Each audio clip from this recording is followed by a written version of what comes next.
조물주 위에 건물주라는 말이 유행할 정도로 월세 수익을 따박따박 챙길 수 있는 건물주는 부러움의 대상이 되곤 합니다. 누구나 한 번쯤은 건물 한 채 갖는 걸 꿈꿔봤을 텐데요. 그래서 오늘은 주택 규제로 인해 최근 다시 주목받고 있는 상가 건물, 꼬마 빌딩으로 불리는 이 수익형 부동산에 대해서 알아보도록 하겠습니다.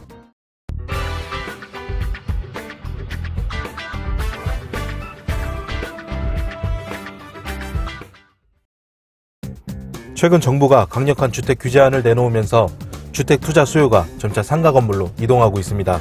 그래서 아파트 등 주택 투자를 계획했던 사람들이 최근 상가 빌딩으로 이동하고 있는 추세입니다. 그 중에서도 연면적 300평 정도, 5층 전후의 층수, 가격은 10억에서 50억 원 정도의 꼬마 빌딩이 인기 높은 수익형 부동산 상품으로 자리 잡고 있습니다. 정부가 주택에 대한 규제를 강화하면서 상가 건물, 빌딩에 대한 수요는 더욱 커지고 있습니다. 자산운용업계에 종사하는 30대 후반의 A씨는 서울 강남구 재건축 아파트 매수를 노리다가 정부의 12월 16일 부동산 대책에서 시세 15억 원 이상 아파트의 주택담보대출의 길이 막히자 투자 계획을 접었습니다. 그래서 아파트가 아닌 상가 건물로 투자의 눈을 돌리게 되었습니다. 주거가 끼어있는 상가 건물도 대출 규제 사정권에 들어갔지만 아파트에 비해 규제를 피해갈 수 있는 방법이 많다는 점을 고려했습니다. 상가 건물의 투자 수요가 증가한 것은 장기 저금리와도 관련이 깊습니다. 국내의 금리 인하가 이어지면서 자금 조달이 크게 어렵지 않은 상황이 되었습니다. 또한 상가 건물은 주식, 채권 등의 금융상품에 비해 경기 충격, 금융시장 불안, 물가 상승 등의 리스크가 상대적으로 적은 점도 상가 건물 투자가 주목받는 점의 하나가 되겠습니다. 지난해에는 정부가 꺼낸 임대업 이자 상환 비율 RTI 규제에 영향을 받아 상가 건물 투자가 상대적으로 부진했었습니다. 여기서 RTI는 담보가치 외에 임대 수익으로 이자 상환이 가능한지 여부의 지표입니다. 즉, 임대 소득을 이자 비용으로 나눈 값이라고 볼 수 있습니다. 그러나 최근 법인 설립을 통한 상가 건물, 빌딩 매입 방법이 인기를 얻으며 매수세가 다시 상승하고 있습니다. 개인 사업자와는 달리 법인은 RTI 적용을 받지 않아 최대 80%까지 대출을 받을 수 있습니다. 또한 1인 법인 설립이 가능하기 때문에 최근에는 법인 설립을 통한 빌딩 매매가 활발해지고 있습니다. 2019년 1분기 부동산 신설 법인은 3,151개로 2018년 2,463개보다 27.9% 늘어난 것으로 나타나 최근 상가 건물 투자 동향을 엿볼 수 있습니다. 다만 법인으로 매입 시 소득세 구간만 본다면 법인보다는 개인이 유리합니다. 보유기간 중 납부하는 재산세는 개인이나 법인이나 똑같으나 법인은 장기보유 특별공제가 적용되지 않아 양도소득세가 개인일 때보다 많이 발생하게 됩니다.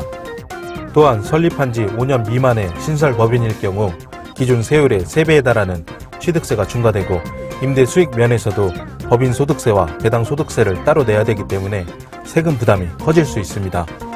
따라서 대출을 더 받는 측면에서 유리하긴 하지만 향후 양도까지 고려한다면 보다 꼼꼼한 판단이 필요합니다.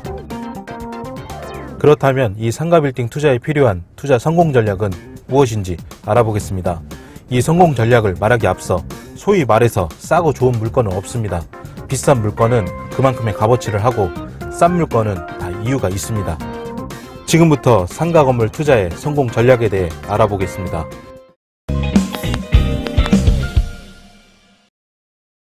(1번) 건물 현황 파악. 건물의 물리적 결함이나 임대료 체납 여부, 임대차 계약서 상의 주요 약정 내용, 건축물 대장을 면밀하게 살펴봐야 합니다. 2번 주변 시장의 분석. 대상 물건의 주변 환경과 지역 분석도 반드시 필요합니다. 기본적으로 유동인구와 임차인이 선호하는 지역인지 사전에 확인할 필요가 있습니다. 따라서 대중교통 노선, 주변 역이나 터미널과의 접근성 등 여러가지 측면을 살펴볼 필요가 있습니다. 여기서 주목해야 할 건 반드시 임차인의 눈에서 바라보실 필요가 있습니다. 상가 건물은 내가 주거하기 위해 매입하는 것이 아니기 때문에 꼭 내가 임차인의 입장이 되어 내가 임차하여 장사할 수 있는 자리인지 판단해 보시길 바랍니다. 세 번째, 임차인 분석. 대상 물건의 임차인에 대한 정보를 최대한 파악하는 것이 좋습니다. 물론 계약 이전에 임차인에 대한 정보를 파악하기는 쉽지 않습니다만 가능하면 현재 임차인의 계약 종기 시기 및 계약 연장 여부를 최대한 파악하시는 것이 좋습니다. 또한 되도록이면 2번은 다른 시간대에 물건을 보시길 바랍니다. 시간대별로 유동인구 및 소비인구가 다를 수 있기 때문입니다. 자, 이제 정리해 보겠습니다. 부동산 투자가 모두 성공으로 이어지는 것은 아닙니다. 하지만 철저히 연구하고 준비한다면 리스크를 피할 수 있고 그 리스크를 최소로 줄일 수 있습니다. 또한 믿을만한 공인중개사를 소개받는 것도 방법 중에 하나입니다. 믿을만한 중개인 1명이 친구 10명보다 나을 수 있습니다. 그리고 좋은 물건이 나왔을 때 생각은 깊게 하되 판단은 가급적 빨라야겠습니다. 좋은 물건에는 돈을 싸들고 달려드는 사람이 많은 건 당연합니다. 위의 3가지 내용을 정리하자면 시간과 비용을 들여서라도 내가 투자하려는 물건에 대해 더 자세히 알아보라는 말입니다. 쉽게 얻을 수 있는 정보의 맹신보다는 열정과 성의를 가지고 최대한 물건 정보를 파악하시는 것이 부동산 투자의 성공에 한 걸음 더 다가갈 수 있는 전공법일 것입니다.